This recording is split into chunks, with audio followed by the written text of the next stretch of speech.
You've made it. We're at the end of systems. In fact, today we're going to be doing review. Today we're going to be talking about systems of inequalities, something you've done before. You've talked about solving with graphing. You've talked about substitution. You've talked about elimination.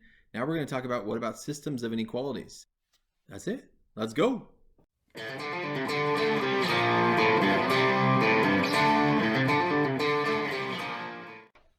Like I had said, this is all review. You've seen this before. Today, the only difference is that instead of having one that you're going to graph, we're going to graph two on top of each other.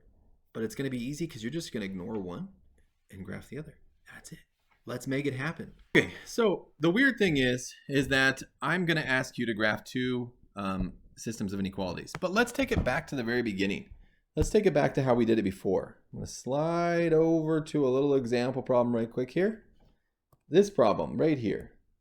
So if we have that problem, y is less than 2/3 x plus 1, we had talked about a couple key things.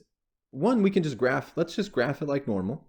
We're going to know that this is slope-intercept. This is my slope. This is my y-intercept. So let's start with our y-intercept because that's our starting point. So positive 1. And then we're going to go up 2 over 3. All right, things to remember. If you have a less than or greater than, when we're graphing on a number line, one of these right here, we graph that as an open circle, right? If we're graphing that on a coordinate plane, that's going to be a dashed line. So this right here, if you'll notice, is a less than symbol. So it's a dashed line.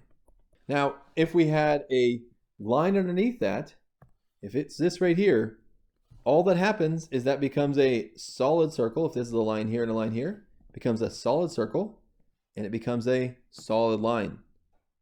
All right. Let's get rid of this stuff right here. All of that. We do not have a solid line. Today we have a dashed line. So let's take a look at how to graph that. We've already graphed the line itself, but if you'll remember, we must shade as well. Do you remember shading? Nice and easy idea. You're either going to shade all of this side or you're going to shade all of this side. And the way we decide that is by picking a point and seeing if it's true or false. We're going to pick this point right here, 0, 0. If this point right here is true, you get to shade it. We get to shade the true side. Always shade the true side. Now, what happens though if it's false? If this is false. So if that's false, where's the true side? You're right, the true side's up here. And like I had said, we always shade the true side. We shade that side. All right, let's plug it in. So we are going to plug in a right here, this point is 0, 0. 0 for the x, 0 for the y. So the first thing is that y right there is going to be a 0. This x right here is going to be a 0. 0 is less than 2/3 times 0 plus 1. Well, 2/3 times 0 goes away. In fact, you can always just skip that part. You can just cross that out when we do this. 0 is less than 1. Is that true? Of course it is. 0 is smaller than 1. This is true. So if we're asking, do we shade, which side do we shade? Always shade the true side. This true right here. We shade that. If this was false, then you would get to shade the other side. It's not false. Don't shade the other side. So that's your refresher. What happens though if we put 2 on the same coordinate plane? It's actually going to be the same way. So the first thing we've got here is the same exact equation. So we'd start at positive 1 up 2 over 3. And you'd see that it's a dashed line. You'd need to check. We plug in 0, 0. 0 here, 0 here. 0 is less than, that goes away, 1. Of course that's true. This is true for this one. So since it's true, we are going to shade the true side. Shade this right here. Now when it comes to the next one, I want you to completely ignore what we just did. That does not exist. And you're going to notice that this is not y equals mx plus b. It's not slope-intercept. Instead, it's the cover-up method, right? We have a standard form line. So we're going to cover up one of them. 3y equals 6. 3y equals 6. I know it's a greater than symbol. It won't really matter. So when we go to solve this, we just solving equations. Divide by 3, divide by 3. Y is equal to 2. Y is equal to 2 is right there. Then we're going to cover up the other one. As we cover up the other one, we get 2x is equal to 6. I know it's a greater than. 2x is equal to 6. And then we're going to divide both sides by 2. X is equal to 3. Put a dot. Draw a line. Is this a solid line or dashed line? I hope you all were just yelling at me that that's a solid line because there's a line underneath. There's that line right there. Solid line. Right here. Right here. Now we're going to pick a point. I hope you're going to pick 0, 0 to plug it in, see if it's true or false. Plug in 0, 0 right there. Let's see if it's true or false. Plug a 0 in for this x and a 0 in for this y. Well, 2 times 0 is gone. 3 times 0 is gone. We get 0 is greater than or equal to 6.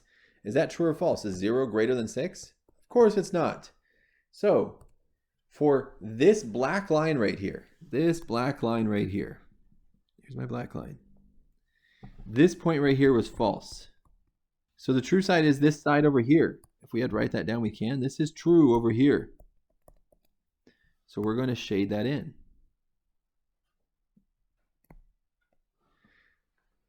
All right, the key thing you have to know from all of this is that why are we doing this? Well, there is a set of points where it's true for everything. So if you take a look, let's highlight it right here. Oh, it's going to turn it really dark. Here we go. This area right here is the spot that's been shaded twice. This is the region where answers for both equations work. All these points in here are going to work. So say on your quiz, I'm going to say, hey, which one of these points is a solution? A, B, C, D. You're going to go through and check, well, which one of these points is a solution for both of them? I mean, which one of these points falls in this double shaded region? We need to be answer for both of them. So double shaded region. Let's take a look. 1, 0. 1, 0 is right there. That's not it. Next one, -5, 3. Well, -5, +3 is right here. That obviously did not work. Wrong. 4, 2. Hey, that one's inside of our region. That one's going to be right. Let's check the last one just in case. 3, -6 is way down here off your graph. It's down there. It doesn't work. Your answer is right there. Example, I'm assuming that you can graph this. So if we can graph right off the bat, I'm going to fly through the graphing. This is a slope intercept. We have a slope here and a y-intercept right there. So we are going to start with -2. And your slope, well, we have a 1 right there and a 1 right there, right? So we go down 1, +1. The gun, is this a dashed line or solid line? Yeah, it's a solid line. Sorry, I skipped that step. The points. We're going to have 0, 0 right here. We're going to plug a 0 in for both of these. I'm going to get rid of all the writing I have right now, and I'm going to write a 0 here and a 0 here. 0 is less than or equal to. That goes away. -2. Is 0 less than -2 or is 0 greater than -2? I hope you realize that 0 is actually greater than -2. So this right here is false. That doesn't work. 0 is not smaller than -2. Your true side's over here. When I go to shade, I'm going to shade all of this right here. Forget about this writing. Okay, let's graph the other one. +2. This one has a slope of -5 over 1. Down 5, 1, 2, 3, 4, 5. +1. Is this a solid or dashed line? Yep, this one's solid as well. So connect those. That's not the straightest line. Okay, so let's check. We're going to plug in 0, 0. That same red dot right there, we're going to plug a 0 in for the x and 0 for the y. 0 is greater than or equal to 2. Is that true or false? That's false as well. This is false. Where's the true side? It's over here. So we got to shade the true side. So I'm going to take a different color pen. Let's choose green this time. And we're going to highlight all of this true side over here green. And we'll see that the double shaded region on this one, the thing we really care about, where's the double shaded region? Oh, it's all this down here. Let's get it. It's all this down here. That's a double shaded region. All right. I know that video was short and sweet. I hope that you understood it. If not, hit me up for office hours. Go watch the practice video. That would be great. A great use of your time. I hope you're doing well. If you need anything, hit me up. Have a good day.